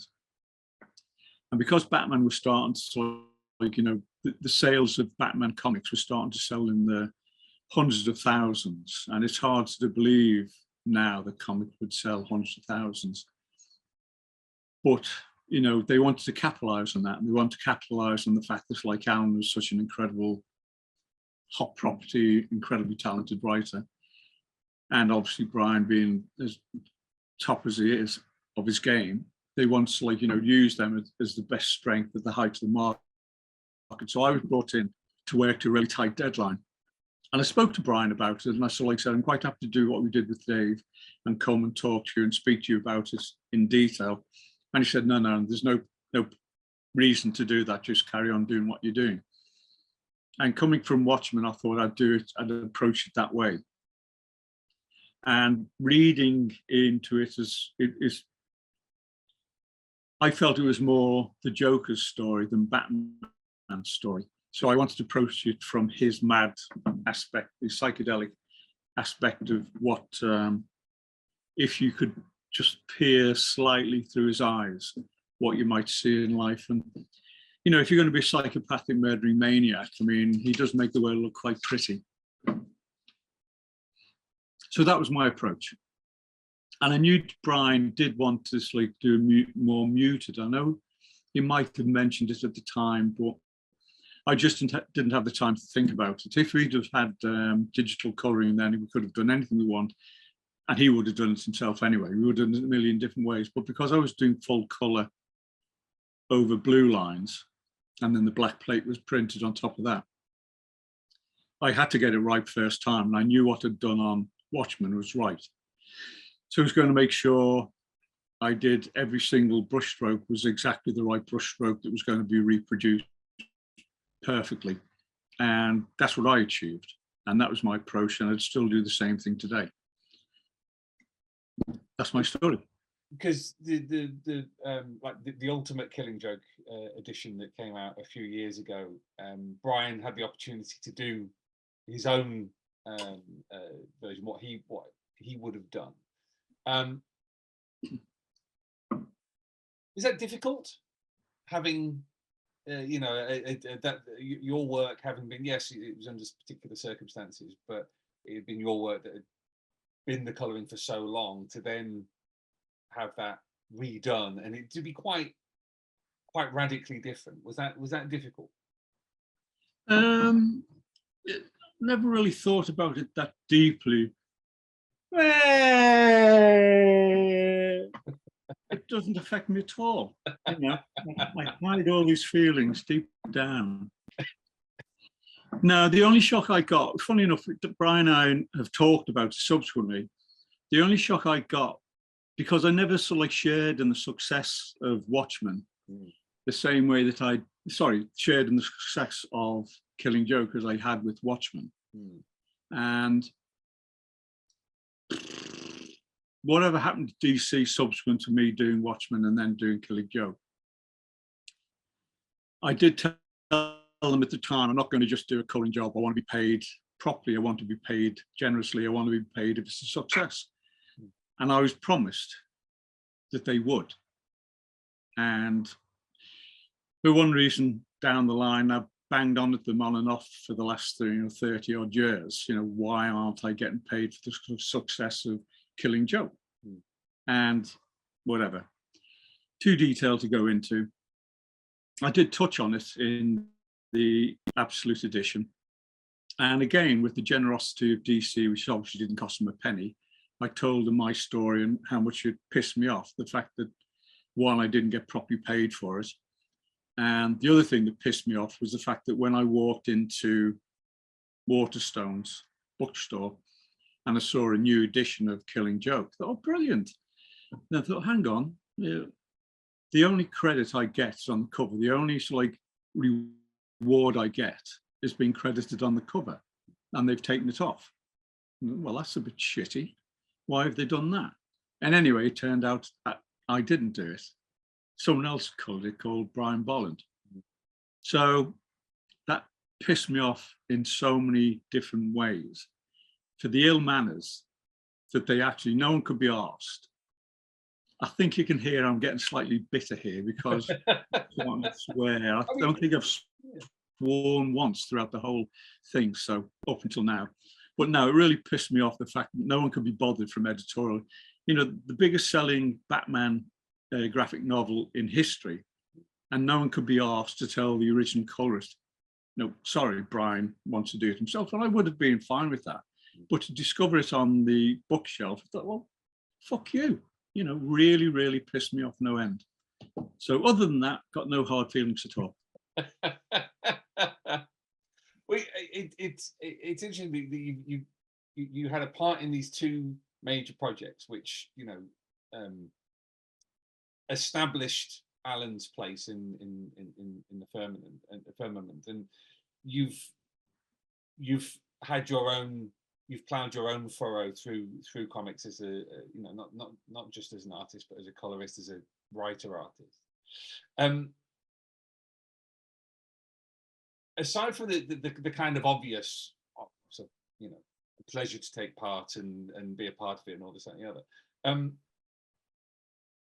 what impact has that had on your career, do you think? Has it had a long-term impact? No. Interesting. Because you've Did you think I'd frozen then? Well, I did, but because you've gone on to work with you worked with Dave Gibbons on Thunderbolt Jackson. You went on to work with Garth Ennis. You've continued to work for 2000 AD. You've done your own thing with stuff like Razor Jack, and now you're continuing on something like Dreadnoughts. It's so fascinating to me that, having been a part of that, as a colorist on two of the biggest graphic novels of all time, to not have had that much of an impact, but you've continued doing the things that you want to do, that you've found your own way. That for me is absolutely fascinating. Thank you. That's a very kind thing to say. I mean, I was being slightly disingenuous when I said no, because I do chunder on a lot. Just to be in the history books, I'm to be involved in two of the biggest events, in comics, that I've been a small part of the team. It's been incredibly satisfying, but didn't do anything for my career at all. The only sort of time, obviously, when we did the digital coloring, and when we did some movie related stuff, Dave and I, which was great fun because you get very well paid to do stuff like that. So it didn't give me any additional, it gave me some additional work, Watchmen related work, and it paid very well. I'm very, very pleased about that. But it didn't lead on to different avenues. I mean, people, when I first went over to DC with my portfolio as an artist, 2 or 3 of the editors were like saying, you know, I'm sorry, John, we just don't have any colouring work. You know, we've got our professional, you know, and that wasn't what I was there for. All they could see was John Higgins, colour artist. But I, you know, even though I took over a portfolio of work, you know, the first thing was, you know, colour artists. So it's been detrimental initially for trying to get work from the Americans, and then bit by bit with the British invasion, and obviously working with, so like, you know, British writers, Pete Milligan, obviously James Delane and World Without End, stuff like that. I started showing I was more versatile than just, and I should not say just, but colour artists are treated in a completely different way to the way they were when I first did Watchmen and Killing Joke. So because of the way I treated the colouring, I actually changed things in the way. There were great colourists. There were still great freelance colourists in all walks of publishing. But because of the success of Watchmen Killing Joke, they started looking at colour artists in a completely different way. So that was one aspect that has a spin-off. And I was talking to Bob Wayne, who used to be the PR merchandising publicist at DC. And he sort of like said, I basically created the situation where they needed contracts for colour artists. So that's one thing I'm very, very proud of, to actually be slightly involved in. But yeah, career-wise, it's like I've always been a storyteller, and I've always wanted to sort of like tell my own stories. And even work with some of the best writers in the business, John Wagner, Alan Grant, Pat Mills. Funny enough, the first ones are all from 2000 AD. And Alan Moore and Garth Ennis and so on, Mike Carroll, you know, these guys know the business, know how to tell a story.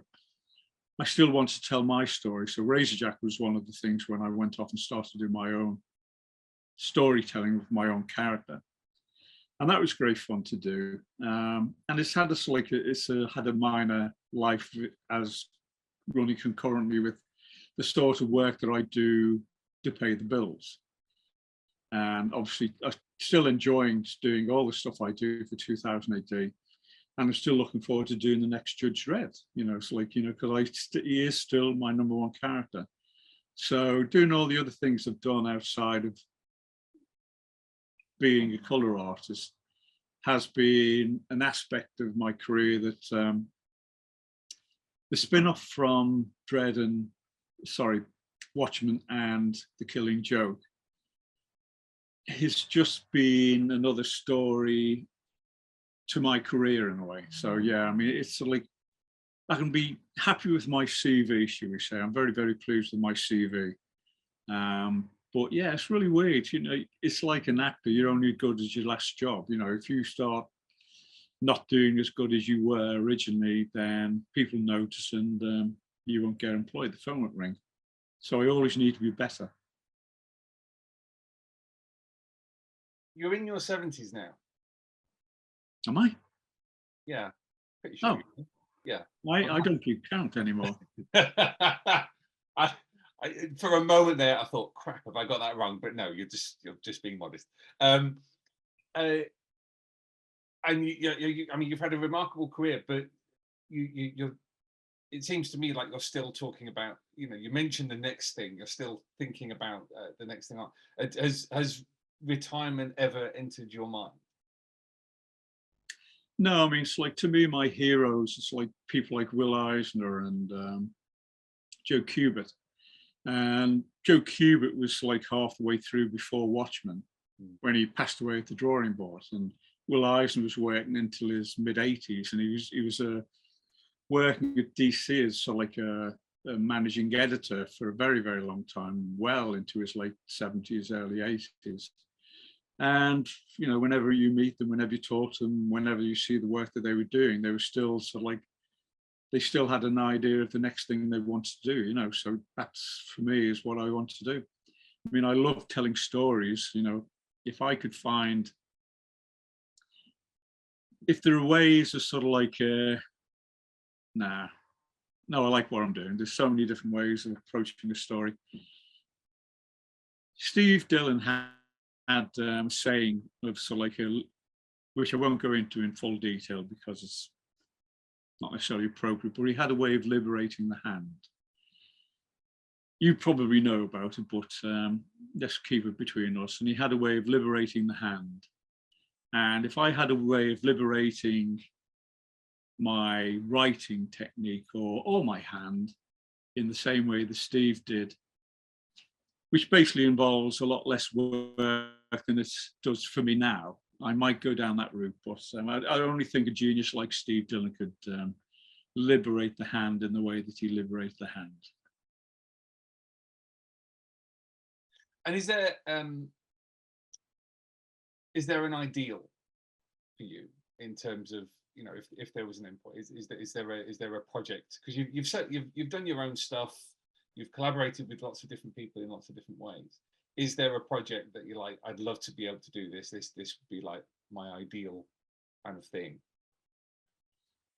Oh, well, I really want to keep doing stuff with Razorjack. I mean, I've hardly explored her world, and Michael Carroll and I did something with Dredd and Razorjack, which was just heaven for me to get my #1 character and my own character in the same world. And just, well, kudos to Matt Smith and the magazine for allowing it to happen. So I definitely have projects I want to do with Razorjack, but the only problem is to get some sort of backing. You know, I want to sort of like make sure I can pay the bills still. You know, I can't retire. Not that I ever intend to, but I couldn't retire now. I still need to pay bills. And the incentive of being freelance is the fact that you're paid to do what you love to do is, you know, I wake up every day and I think, thankfully, I'm going to sit on the drawing board and someone's going to pay me to draw something I love drawing. And I know it might sound disingenuous, it might sound, I'm sort of like, I don't know what it sounds like anymore, but it's like the idea of being able to be paid to do something you love that's going to keep me alive, as far as I'm concerned. So yeah, I'm not going to retire. I've never known an artist. I remember reading a couple of times about different artists, and one was I can't remember if it was musicians, but they were saying it's like musicians learn all they can possibly learn in the first 25 years of their life, and then they spend the rest of their life trying to recreate what they've achieved to perfection in their mid-20s, late 20s. And when I was like 25, 26, I thought, I like that idea. And then when you hit your 50s and 60s and 70s and 80s, you think, I want to recreate, I still want to carry on. I read something about Rembrandt, and he was still producing his best work. He was producing his best work when he was in his, can't remember how long he carried on producing work for, but maybe you age differently in the Middle Ages, you quite possibly might do, but he must have definitely been in the 60s, early 70s. And the critic was saying he was doing his best work in the 70s. Leonardo was still, I'm not comparing myself to these people, maybe I am, but I'm just being a spherical collection of art. If you're an artist and you haven't achieved, if you want to achieve something, then as far as I'm reading it now, you can still carry on into 60s and 70s and 80s as long as you have the facilities, shall we say. You should, if you've got the enthusiasm, carry on, which I intend to. What a wonderful point to finish. Oh, great. Thank you. I shall no longer subject you to talking until you're hoarse in a hot box. It is a hot box. Your garden. I'm going to go out and have a cold beer now, so thanks for leading me to the thirst that I'm needing. And thank you for the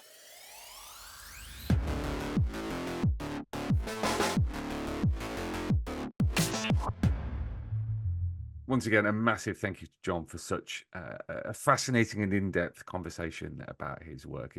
We could have kept going for hours, but not nice to essentially talk to someone in their own studio. We should be back in 2 weeks time. Oh, God, it's only Monday, and I'm thinking about the weekend already. We'll be back in a fortnight's time. There we go. Where we're going to be hopefully diving into some of the specials that are coming out this summer from 2000 AD. Hope to see you there, athletes. Please do spread the word about the 2000 AD thrillcast on your socials, and we're available on all the podcast apps as well as YouTube and Spotify. So give us a hand there. And until next time, athletes, splendid Verthrig.